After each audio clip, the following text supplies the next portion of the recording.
Vision on Roofing Services Limited. Today is Wednesday the 10th of August 2022. We are up on the peak of the property at number 55 Edgerton, directly above flat 5. Now if you look up at the photos that we have took inside the property, this valley is actually visible and it's been progressively leaking more recently. There's a lot of damage shown to the underside of this valley. Now this valley has been coated in Acropol, which is a short-term paint. It costs £50 for a tub and they've just leathered the valley in it. It's impossible to see where the leaks are at this stage. Now what might give us a little bit more knowledge is this other valley, as you can see to the right. Now this valley is intact, although it is heavily oxidised.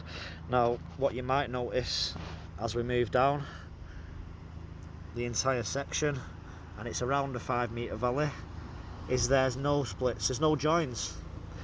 Now lead can only be cut, code for lead, at a maximum of 1.5 metres, so there should be a section here, here and here, so there should be 3 pieces. Now because this has been done in one length due to lack of knowledge, or for whatever reason, this is always going to start splitting and cracking. I'm surprised it hasn't already. This one has split and cracked, and the remedial repair was just to coat it in Acropol, and you can see the damage that's ensuing here. So what I do propose for both valleys is to completely take out the tiles, take out the lead, and we're going to do what's called a closed valley. So we're going to be changing the timber boards underneath, no doubt, because we can see the rot that's already incurring here, so it will be appropriate to put in for the timbers underneath. Timber boards underneath, that's going to create our valley board.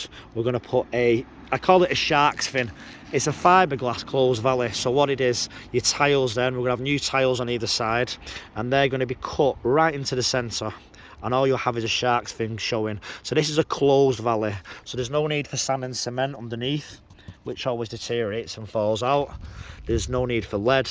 It's a closed valley, it's zero maintenance, and it's completely bulletproof. It'll last a very long time. What I'd like to do is do one here and also on this side to negate further issues that are going to happen here. You could also just go for this valley, but it makes sense while the scaffolding's up to go for the other one also. That's just my advice. What else we have on here is we have damage along each section, one here, here and here, just as you're leaving into the exit. What's gone on as we move through, as you can see, the gable end's completely destroyed. I've just put my thumb there and put a hole. It's just tape, it's sticky tape that somebody's whacked on. I'm just going to pull it back here.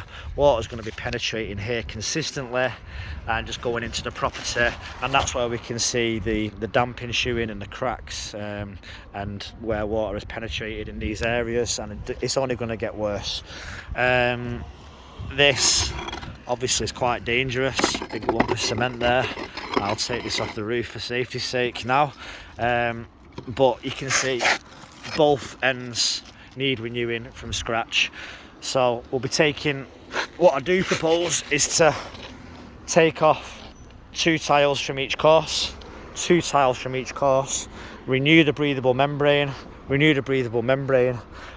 fresh timbers to go along, because these underneath will no doubt be rotten. So fresh timbers, put the tiles back. We're going to recut the fresh tiles, so we've either got a 3-inch overhang and we're going to do a sand and cement bed, but what I'd prefer to do is a dry system, so there's no maintenance in the future, and that is individual verge sections for each tile. They will all link in together and there's no maintenance.